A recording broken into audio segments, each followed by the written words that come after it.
Namo tassa bhagavato arahato samma sambuddhassa. Namo tassa bhagavato arahato samma sambuddhassa. Namo tassa bhagavato arahato samma sambuddhassa.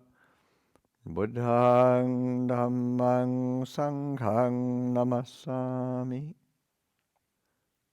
Okay, so it's a full moon observance night, and we're starting to move towards the latter part of the winter retreat. But good to remind people that there's still a good chunk of retreat time left. It ain't over yet. And just to keep attention on the opportunity that one has. We have this opportunity with the time set aside for retreat, and the retreat crew looking after us, and conditions, being quite conducive, suitable, and the environment that we live in is very peaceful, it's quiet. I remember one time, this is when I was still living in Thailand, and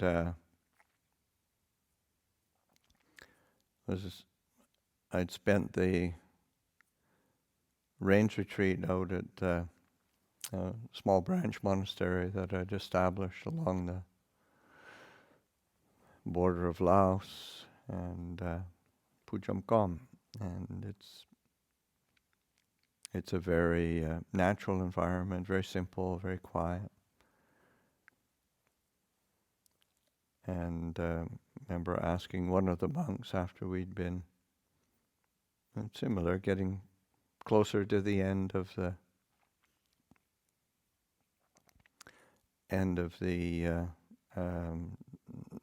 rains retreat, how it was going, and he said, "Well, I wish there was more distraction here, so that I would have something to blame my messy mind on." And that it's kind of the situation we're in.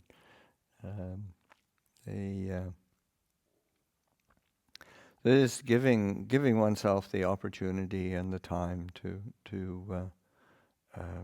reflect on what is it that's coming up in the mind. What is it that is a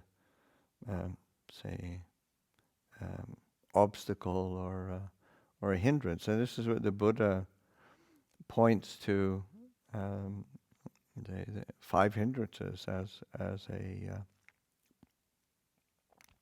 what we need to get a handle on in order to facilitate the mind settling down and being more peaceful. So that and it's habits, tendencies, conditioning that we all have. That sense of desire or the mind going out to sensuality, to sense, not just sensory experience, trying to, that seeking of stimulation, gratification, so that, and it agitates the mind, or the tendency to, and the word in Pali is kama chanda, so that in that like when it's translated into Thai, pawjai ne kam, it's sort of it's like the mind is kind of satisfied or attracted to sensuality, sensory experience.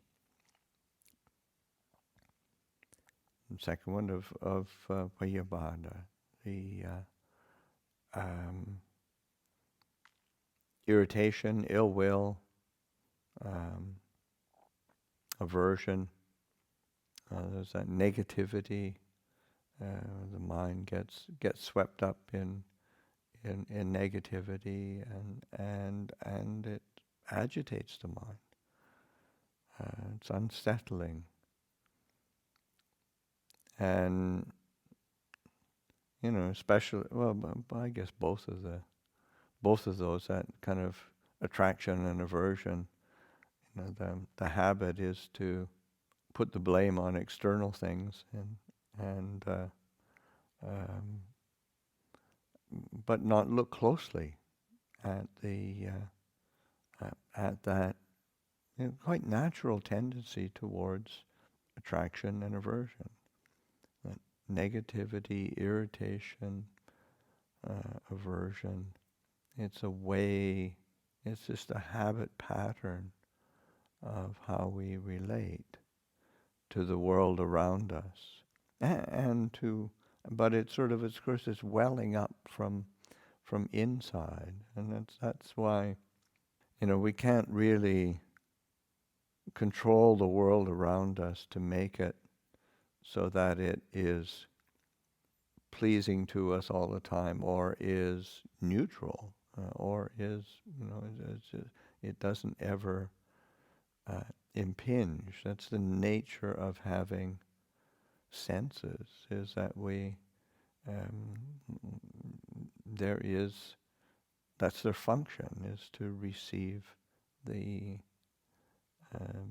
sensory kind of data, but then recognizing that our mind takes it and responds, either through liking or disliking. And of course, then what our mind also does is when it's gets tired of being either irritated or attracted to something, it just gets tired and goes to dullness, and so that tina mitta, that sense of kind of sometimes of course drowsiness is a very clear expression of that, but it's also the tendency to kind of a dullness, torpor, just not wanting to have to deal with things, not have to. I don't have to. I wish I didn't have to apply the mind and take responsibility for myself. How can I zone out? And that's the tina mitta, the sloth and torpor. So it's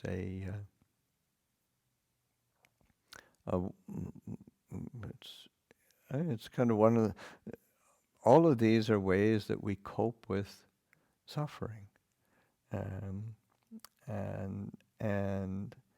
cope is not such a good word, because it's not really coping; it's increasing suffering.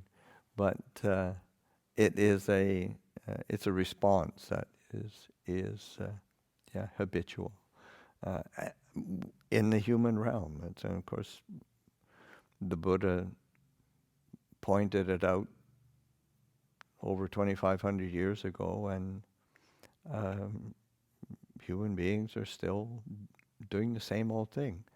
Um, uh, Sense desire, ill will, sloth and torpor, restlessness and worry. So that there's that contact with the world around, contact with the mind itself, and rather than getting all excited or getting irritated or getting trying to block it out with dullness, run with it and get agitated, spin out. Think about it. If I think about it, the more I think about it, the more, maybe I'll figure it out. Well, I don't know. That restlessness, worry, anxiety. It's my duty to worry about this. If I don't do it, I mean, who's going to worry about it? Gee, it looks like nobody's worrying about this enough. I should. So, of course, that's after you do that for a while, then you get tired and go to dullness again. So it's these are very natural kind of patterns. And then the last one of skeptical doubt, but it's also kind of like a wavering of mind, where the mind doesn't quite know where it should land or where it should put its energy, and it's sort of, should I do this? Should I do that?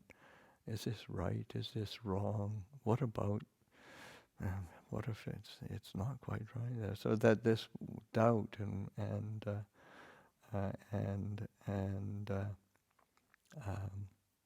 vacillation of mind vacillating, not really either wanting to or able to settle. And of course, for meditation to really gain traction and take a hold within the mind,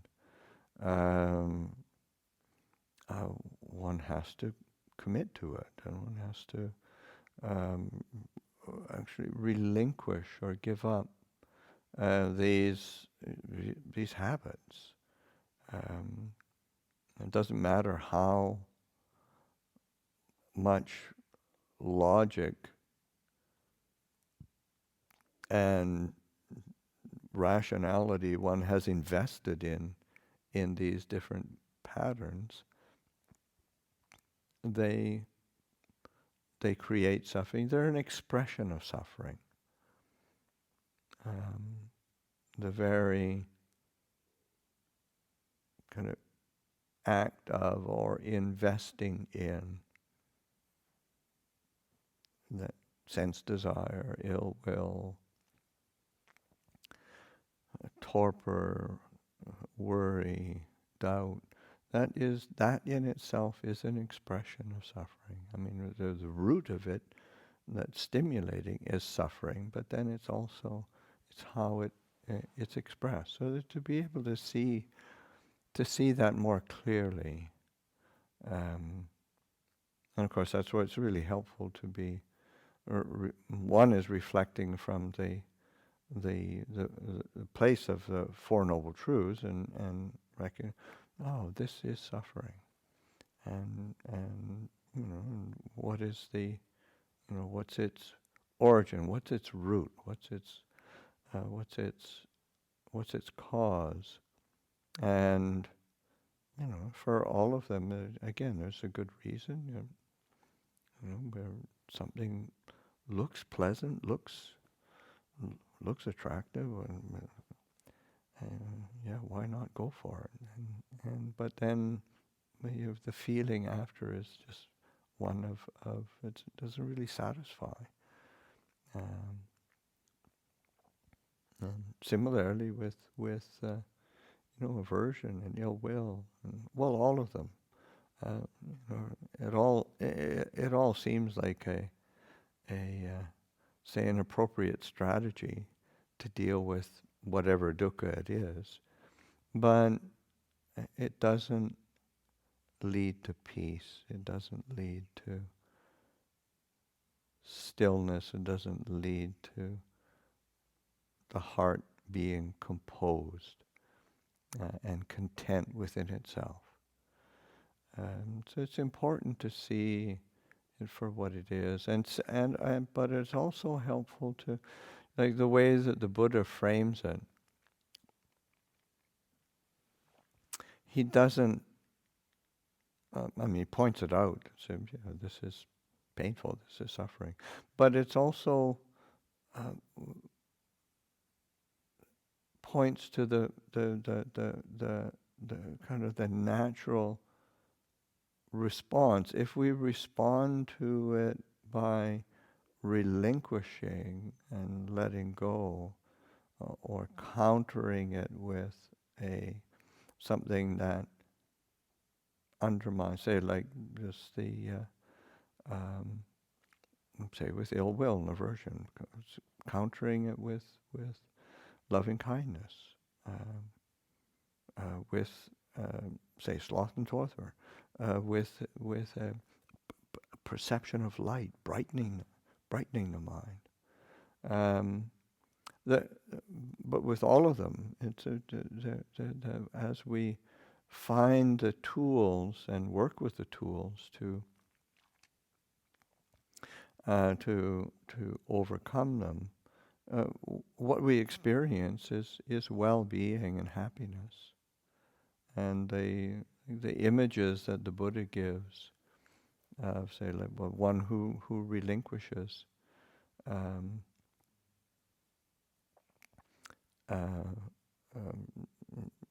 sense desire. They say being caught in sense desire is like being in debt, and the relinquishing of sense desire is like being freed from debt, and the feeling of being freed. And the Buddha asks, would that person be happy? Is that happiness of being free from debt? And I'm sure all of us have had some debt, either small or large or whatever, and finally pay that off, and it just feels so good. Ill will and irritation, aversion, and the Buddha compares it to being sick with fever. And it's quite apt because of that sense of that kind of heated agitation,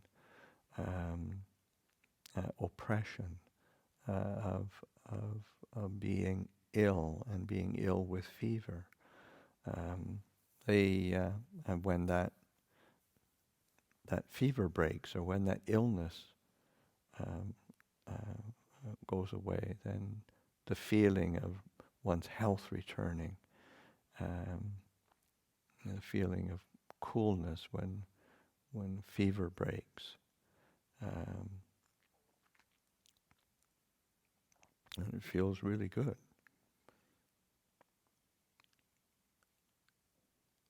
And I had about a whole year of off and on malaria, and this is it, and that you get you get to investigate fever,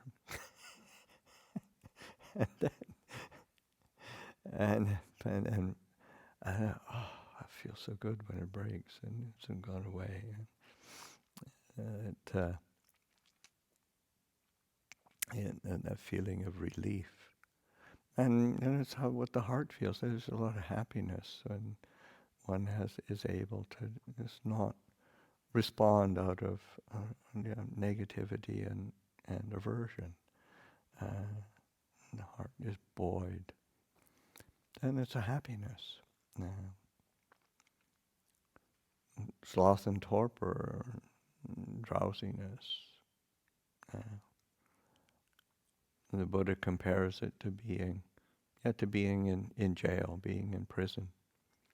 And being released from prison.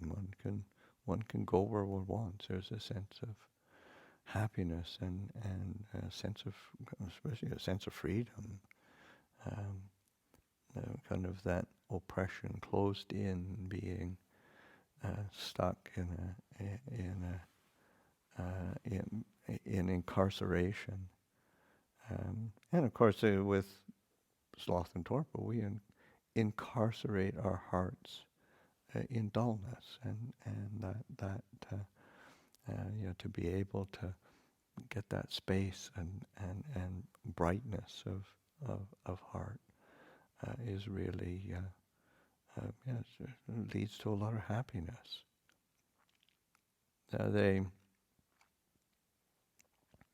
Restlessness and worry the Buddha compares it to being held in bondage, being held in slavery, and that's that being in bondage to the mind that just won't shut up.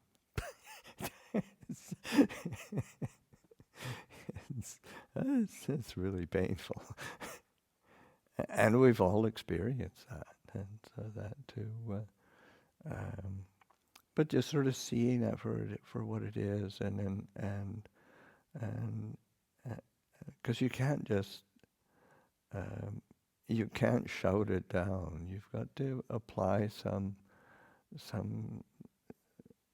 skill and kindness in order to allow the mind to be settled, to relinquish or to release, to give away, give up its habit of that restless kind of agitation, worry, anxiety. But the happiness that comes when the mind settles down and doesn't, feel obligated to follow the impulse.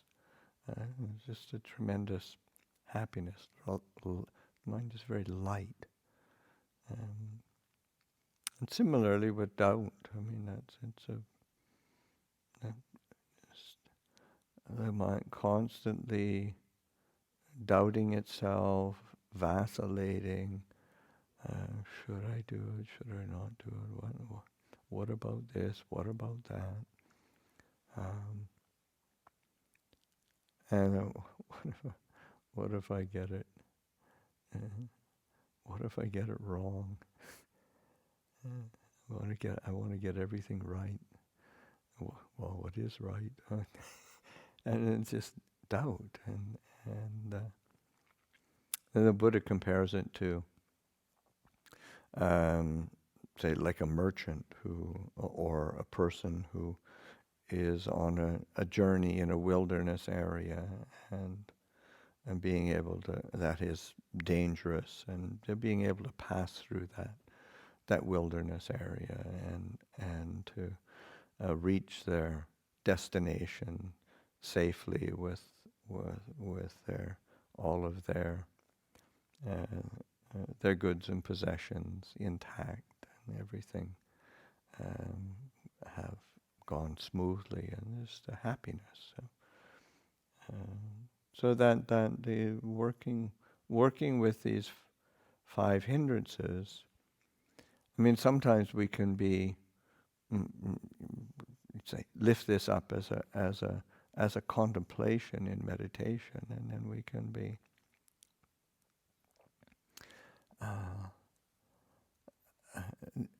it was like, oh gosh, there's sense desire again. Oh, and then there's and there's this, and then there's that, and then it keeps going. And we can keep just noticing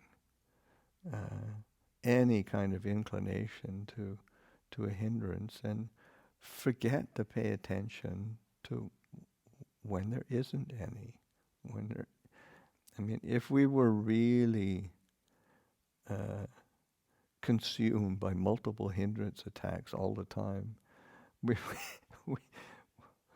we wouldn't be able to function at all. But it's important to use attention to of course to recognize, but then also to recognize when it's not there. And then how do we encourage that? How do we support that? So that both paying attention to the tools that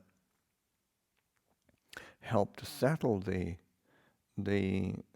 hindrances, but also the paying attention to when there isn't a hindrance there, and to make that very conscious. And how does that feel? Because there's the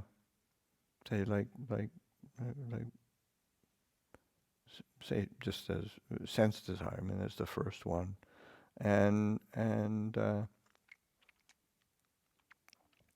because the feeling of when there is sense desire, sort of like there's this feeling of gosh, if I don't get that, if I don't experience that, if I don't I don't have that experience, I'm going to miss out on something.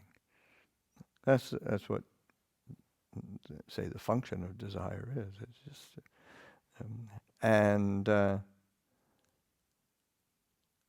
but then to actually just sort of say, well, I didn't get it, or I hadn't even thought about getting it. I'm fine. This is this desire cranking up, this agitation of the mind. So that recognize, that's just either the relinquishing of a desire, so it opens up space, or the reality that, I'm not sunk in desire all the time. There's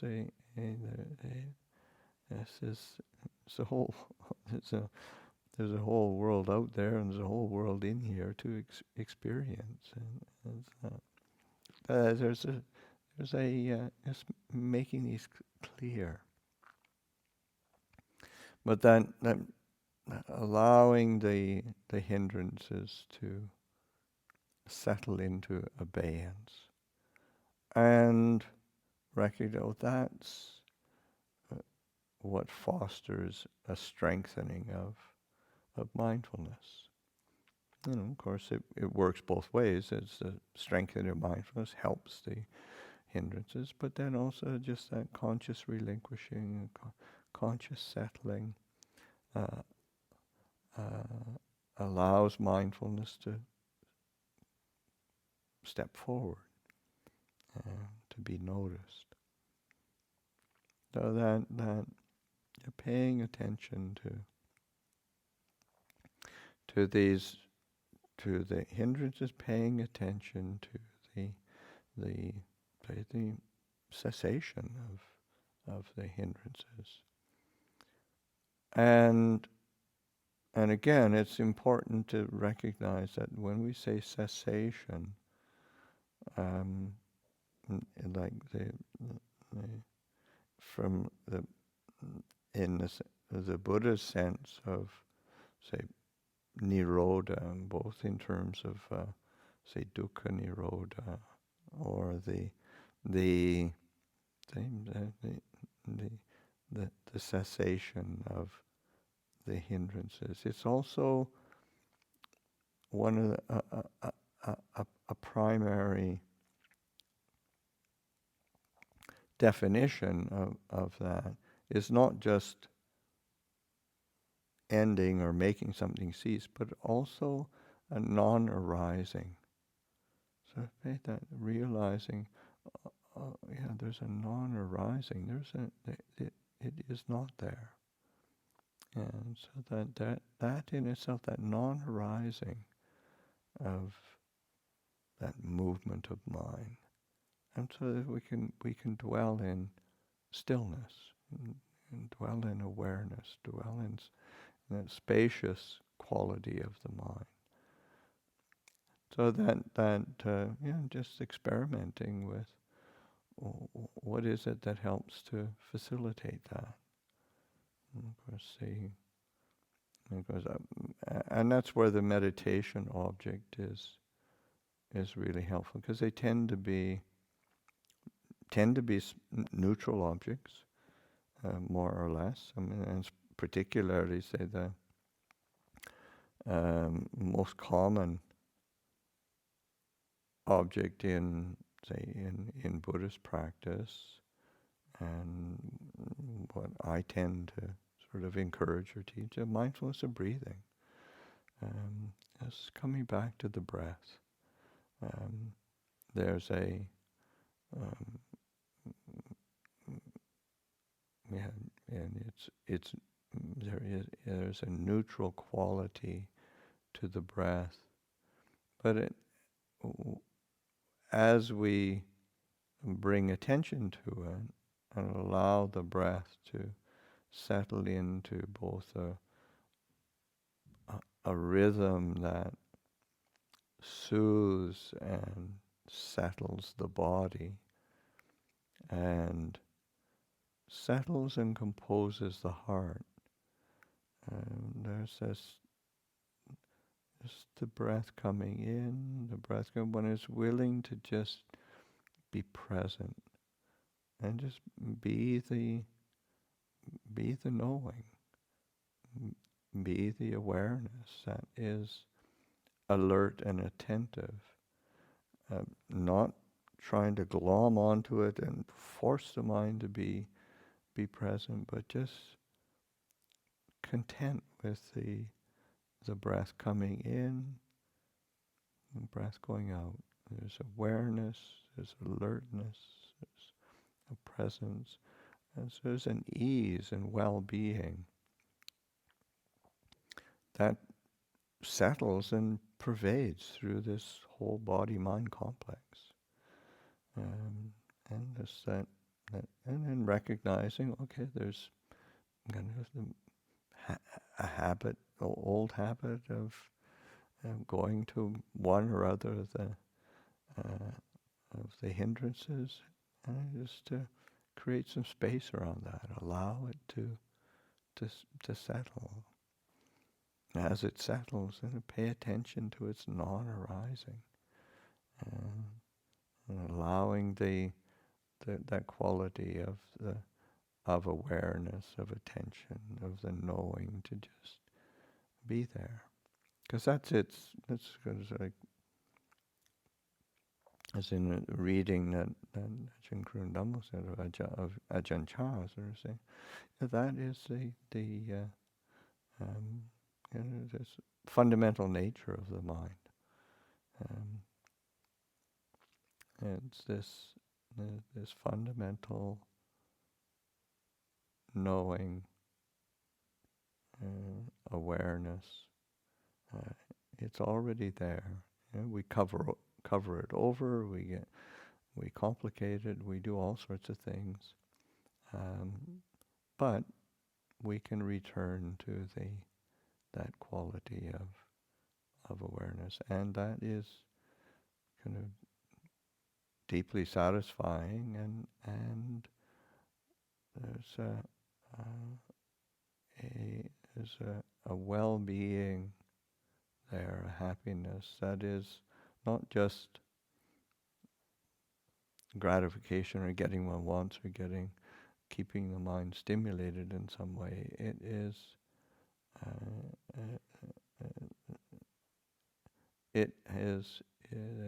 that, again, that's the heart being truly satisfied. And that was one of the problems with the human condition, is that it is an unsatisfactory and unsatisfying condition where we're being. That's what dukkha actually is just not being satisfied and being off kilter, off balance, and that quality of awareness, of presence, of knowing it has an integrative quality where things compose and settle. So allowing that to happen,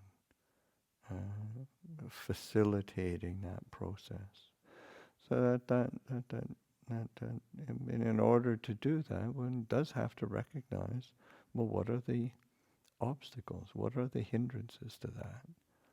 And that just these 5 hindrances that the Buddha pointed out are helpful markers to train our attention. But again, so it's that as we relinquish, and to be recognizing the well-being that comes through the mind being, returning to the knowing, returning to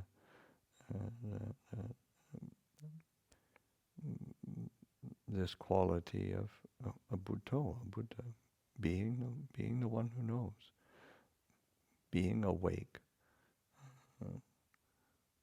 being allowing that quality of brightness or radiance to settle, so that the retreat time is moving on, it's continuing. To encourage everyone to use the time that we have, use the circumstances that we have, to use it skillfully for one's benefit, and just supporting yourselves in bringing the heart to a place of peace. To offer that for reflection.